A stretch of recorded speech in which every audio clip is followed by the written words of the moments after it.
Hello everyone.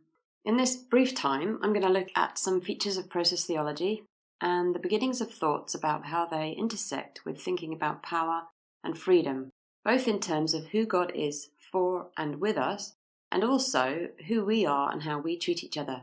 So power has come to mean the ability to affect or control others without being affected.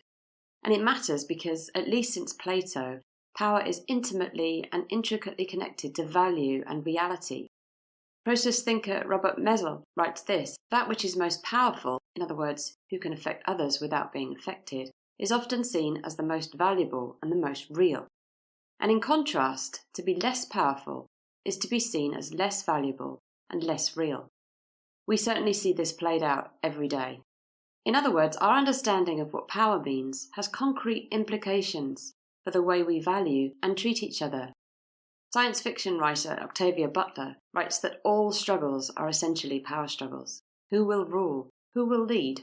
Who will define, refine, confine, design? Who will dominate? All struggles are essentially power struggles, and most are no more intellectual than two rams knocking their heads together. To be affected and changed as a weakness or deficit came to be a foundational idea, of course in theology too, seeing God's perfection as reflected in God's impassibility, in other words, an understanding that God doesn't suffer, and in God's unchangeability. So we'll see later how this is different in process theology. So what is power? You might think about who you consider powerful and what makes them powerful in your eyes. So then what does process theology bring to the discussion? We're looking at process theology not because it's unique in its assessment of power or even perhaps the best, but because it helps us to think about power in a new way. For those that know, or maybe think they know something about process theology, it often generates a sort of Marmite response. People seem to love it or hate it. This is not a thorough introduction. I don't have the space here to explain the genealogy of ideas within process theologies, which are in themselves very varied. Neither will I situate it or defend it in reference to other wider known theologies. I'll just give a brief idea of the main concepts that most process theologians broadly agree on, and see what they illuminate about power. I can, however, signpost later to books and resources that will tell you more. Process theology is firmly rooted in subjective experience and has pretty overt connections and conversations with science, such as evolutionary theory and quantum physics, and philosophy. As Roland Faber describes, the way process theology emerged and coalesced and continues to emerge and self-organize is reflective of its character of constant change and openness to the potential of the new. It is resistant to what Alfred North Whitehead, one of its key founding figures, calls a misplaced concreteness. We'll look at the key features: relationality, love, and change and potential. So first, relationality. Everything is connected in a web of interrelation. Relationality is absolutely, experientially, and ontologically central to who we are, as well as everything else, including God. The relationship between things, this web of interrelation, is in many ways as significant as the things themselves. As Marjorie Sukoki says, this reflects our experience. We have friends and family who we love, and how they are affects how we are. In this theology, God is other, but is also interconnected with the world. Faber refers to it as God's pervasive interwovenness with the world. Through this relationality, God accompanies and liberates us to weave together inevitable joy and grief, and works with us toward the good. Thus Catherine Keller writes, God will lure good from the evil wherever possible. And what makes it possible may be precisely the prayerful attunement of our will to the divine will. So then there is also in process theology a strong sense of agency for us, our part to play in this ongoing creation towards an integrated wholeness. In other words, we have both agency and responsibility to work with God for transformative justice. You could say, Jesus wants us to take the wheel. Or as Marjorie Sukoki puts it, an interrelational world cannot be a passive world if you do not do anything about it, that is, to support it. A second aspect of process theology is the centrality of non-coercive love. God is love. And so since God is love, process theologians would not see that it's possible for God to be unaffected, to be impassible, to not suffer, as this is incongruent with God as love, as is the idea of a never-changing, static God, and a God who coerces or predetermines our lives. Whitehead talks about God's relationship to us as being instead one of loving concern, and we might consider this a good position to have for each other. This then is a point of reference for process theology in theory and practice, this idea of non-coercive love. Ideas and concepts are in a sense tested against it, against this idea that, as Sukoki puts it, God is a pervasive presence to the good, and that is a presence which is at the heart of it, love. For process thinking, the processes of perpetual change and potentiality and emergence are constants, foundational in our existence and experience. Catherine Keller refers to a theology of becoming. We, the world, God, are constantly becoming, in flow. We are organic events. So then, relatedly, process theologies also share a belief that the future is open, that is, not predetermined. It is full of potential, while at the same time unknown in its actuality, even by God, since the future doesn't yet exist to know. Robert Mesel provides a metaphor. Instead of life being like a playing record, where the predetermined tune is already carved into the grooves, it's more like an improvisational jazz troupe, relational, created on the wing. The future then is a place of imagined, emerging possibilities, alarmingly or promisingly, as Keller writes. God presents these possibilities and thereby opens up a space for freedom and self-creativity. Monica Coleman notes, quoting Dolores Williams, that in the story of Hagar, God opened Hagar's eyes and she saw a well of water that she had not seen before. God helps us to help each other to see these possibilities. Again, we see a real sense of agency and freedom in determining which possibility will come to pass. It is an ongoing collaborative process of constant creation.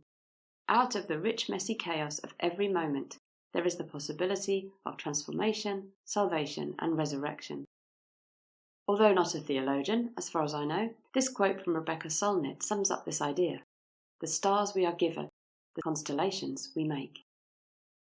In thinking about power, Bernard Loomer, a process philosopher, distinguishes two kinds of power. He's not the first nor the only to distinguish types of power. Hannah Arendt, for example, talks about social power, but Loomer's analysis is the approach we're using here. Unilateral, elsewhere called linear power, is one, and relational power is the other. This is more of a scale than a binary opposition. So let's begin with unilateral power. Unilateral, i.e. in one direction, power, is to do with control and coercion. It is the ability to affect others without being affected. It is inherently relative and competitive, and thus we must compete for a piece of the pie. The concern is self-focused and defensive. The writer Arundhati Roy describes how frustrated unilateral power leads to violence when she writes about man's subliminal urge to destroy what he could neither subdue nor deify. In fact, if this power is control or coercion, and it is self-orientated, then the ability to affect others almost requires the inability to be affected by them. Mesel writes, "To be fully unilaterally powerful, I must not be affected by people, and that means I must not care about them. So this reflects a deficit. Theory U creator Otto Scharmer calls it absencing, a disconnection from authenticity, whereas healthy, caring love is just the opposite." Here we see a source of the traditional theological tension between an all-powerful God and an all-loving God. How can a God be all-powerful in this sense and yet all-loving? God can't. So we know one of the definitions has to shift for this to make any kind of sense. We know too that this definition of power, this unilateral power, when aligned with empire, and indeed with church, has caused literal carnage all over the world. As Keller notes with regards to the history of the church, powerlessness regarding the matter of salvation, i.e. predestination, seems to have effected voracious worldly power. And here is how Grace G. Sun Kim and Graham Hill put it. In our attachment to power and control, rigidity, superiority, and staleness grow. This diseased posture stops Christians from forming habits of humility, fluidity, embodiment, and engagement, which lead to transformation. So we can see how process thinking steers us toward a different kind of power, a persistent relational power that makes sense, that resonates in a world that is shifting and undergirded by the mutuality and relationality of love. Margaret Silf writes about Ignatian theology, but this quote does capture this sense of persistent relational power. All the weapons that the world can muster cannot push a single crocus through the frozen winter soil. Process theology talks about God's relational power being persuasive, luring or calling us toward the good, leading us to water, as it were. It never forces, never coerces, never makes us drink. For Luma, relational power is still an ability to produce an effect, but it also means to undergo an effect reciprocally. It's a relation of mutuality rather than one-sided. This means, as he says, that whatever our inequalities, we are equally dependent on the constitutive relationships that create us. And we won't always know, can't know, how to separate influencing from being influenced. Rather than speaking of an ability, Keller writes that in process theology terms, power is a mutual energy, an energy of influence, benign or destructive. She continues, power is the process whereby causal influence has effect. And like Luma, she points out that the power flow is never altogether unilateral, however asymmetrical it may be. This power calls us to improvise, to risk the adventure. Keller calls it a laboratory in a new kind of power, the opening into an illimitable interactivity. So while we can continue to think of power as an ability or capacity in one sense, this idea of energy, which is after all what it means in physics, is productive for practical purposes, practical theology. This fertile energy is not something we have or use, but something that emerges between us. Process theology is resonant here with scientific concepts of emergence, emergent patterns, novelty, self-organization into constellations. We see that in this description from Niels Henrik Gregersen. Novelty is produced through new material constellations, which are able to do things that the individual parts cannot perform on their own. It's not always matter that matters, but frequently also the arrangements or patterns of material entities. So there's also a shift in focus here, as Bernard Luma points out. The contrast consists in the direction of one's concern, with unilateral power focused in the self-interest of an individual or a group, and love, or relational power, being other-focused, concerned with what is for the good of the other. Relational power is a much harder kind of power, to be open to the other without losing oneself, which is maybe why the divine is best at it. Relational power is therefore particular and contextual, whereas unilateral power is abstract and universal. Luma is worth quoting at length here. The exercise of power must operate with an awareness of context. To do otherwise is to relate to each other inadequately in terms of abstract classes or stereotypes, or groups looked at in a cross-sectional manner without reference to their peculiar histories, the inexhaustible and variegated richness, the confusing complexity, and the omnipresent and intertwined ambiguities present in the concreteness of individual and group life. Transparent clarity, cleanness, and the absence of ambiguity are found only in the abstractions of thought. Power, to be creative and not destructive, must be inextricably related to the ambiguous, contradictory, and baffling character of concrete existence. It must live with regenerative awe and wonder in the midst of the strange turnings that transform victory into defeat and defeat into victory, the humbling ironies and the intractable conditions within both people and nature that shatter the best laid plans and destroy the bridges of our hopes. It must be rooted in the relative chaos and mess in which we live out our days. Engaging with relational power is an unpredictable, risky, costly endeavour that requires vulnerability and, well, faith. To return love for hate can feel almost impossible. God models the effectiveness and also the cost of relational love through the life and death of Jesus. So we can see then some features of unilateral power and relational power. And again, this is not a binary system. This is more of a scale. So we'll see one to a certain degree or the other to a certain degree. Nonetheless, we can pick out some key characteristics. Unilateral power is unaffected, disconnected. It's to do with order and coherence. It's to do with ability, capacity, and coercion. It is imposed and deliberate. It is defensive and, in a sense, safe. And yet it's a self-orientated absence that is abstract and universal. Relational power is typically affected and connected. It's creative and ambiguous. It's to do with an energy, a lure, persuasion, a call. It is emergent and unpredictable and therefore vulnerable and risky. It's to do with the good of the other and is particular and contextual. And when we look at weaknesses in these two systems, in these two types of power, we see that they are almost reversed. What would be considered strong relational power would be weakness in unilateral power. And what is weak for relational power is considered strong for unilateral power. Moving on to look at freedom, definitions of freedom generally involve autonomy, self-determination, and control over one's decisions. Like unilateral power, this definition is individualistic and competitive, and it requires separation, disconnection. But as we've seen, we are inherently relational beings. From a process perspective, we don't exist apart from our relations. Since we cannot step outside of our relationality, freedom must relate to how we position our ability to choose from within our interconnected ecosystem.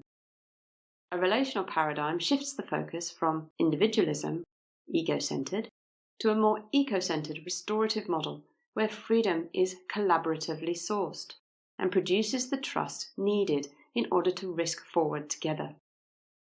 It's a social relational process, not a commodity to be exploited, nor an attribute to be individually possessed. We might even say that the perceived need for separation and isolation for true freedom to be felt is an indication of our fallenness and consequent loss of trust. And yet theology sometimes projects this insecurity onto God, insisting God must be separate in order to be free. Again, freedom has to do with orientation, a freedom for rather than a freedom from. Of course, we see this in other theologies and philosophies too. For example, John Zizioulas writes about otherness and freedom for. Process thinker Luma writes that rather than separateness, it is our constitutive relationships that enable us to be free. In this sense, we are related in order to be free, that is, to actualize our highest possibilities. Freedom then involves mutual empowerment to illuminate and embrace potential, to materialize the possibility, as Keller puts it. He means to have faith and to resurrect hope together again and again. In our human lives, from within a broken or dangerous relationship, freedom may well mean physical separation and self-determination, precisely because the relationship is a place of mistrust and fear. In contrast, a relationship of authentic, trusting connectedness is the free, flourishing heart of relationality and a place of collective power. We are enabled, empowered, to embrace the potentialities of an evolving future. From within a process theological viewpoint, we could say then that both power and freedom are something extra, beyond us, an energy or a sacred mycelial communion that opens up the potential of the new. Perhaps theologically we might call it the work of the Holy Spirit, the phosphorescent God of process, a work of becoming that moves us toward the good. What Ruth Wells calls in her poem Commonwealth, the pink sock in the white wash, colouring the world with a justice-driven vision. We've looked extremely briefly at features of process theology, relationality, love and change, and how these intersect with our ideas about power and freedom. It's worth noting that as well as the features of the theology, the methodology of the theology is also helpful. It resists permanent systems and oversimplification, and it invites us to always be looking at new angles, unseen spaces, and openness.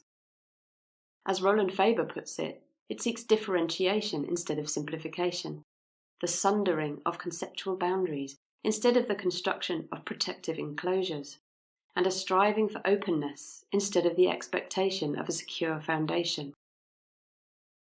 If we return to the theological tension between power and love, we can see that this kind of power, relational power, doesn't conflict with love.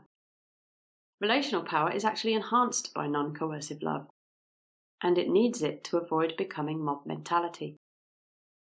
They work in tandem, not in tension, towards healing. Relational power, freedom, and love are neither controlling nor individual. They speak of a novel extended capacity that emerges in relation. We see this reflected in Jesus' power to heal. Bruce Epperly writes of how this was the result of the synergetic interplay of God's universal aim at wholeness, the faith of those who Jesus touched, and the faith of gathered friends and communities. Monica Coleman is explicit on this. She writes, "We cannot wrestle with loss, evil, and pain on our own. We cannot attain wholeness, health, peace, and justice as individuals." This kind of relational power and freedom takes work, and it couples with agency and firm responsibility in process theology to lean towards acting for justice and a faith that heals. Process theologians such as Karen Baker Fletcher, Catherine Keller, and Monica Coleman press this point with regard to community, the environment, and politics. This highlights how people working together through and with their differences can be transformational in addressing deep, embedded habituations, as Mary McClintock Fulkerson calls them, what she calls wounds of obliviousness with regard to the other. As Bell Hooks says, healing is an act of communion. What I've tried to do here is present some of the key ideas in process theology to see how they intersect with notions of power and freedom. We've looked at unilateral power and relational power, and also at freedom, exploring what this might mean for a practical theology. And here are some questions to consider as we close. When we think of wanting more power, either for ourselves or for others with whom we work, what kind of power are we seeking? Think of examples of power at work in your own lives and those you know. Think of the times when we or others tried to enhance our power to feel powerful. What kind of power are we looking for? Is it more of the same unilateral power that pushes back in the same way that we or they have been pushed? Does relational power work? And what do we mean by work? Loomer writes that relational power is a difficult art to master. How does God's and our relational power work with our inequalities in maturity, energy, capacities, inevitable suffering and brokenness, and temptation to unilateral control, and call us toward a mutual good? Can it challenge systems and structures built on a foundation of unilateral power? And finally, what might relational power and freedom mean for theological thinking and practice about who God is for us? Thank you.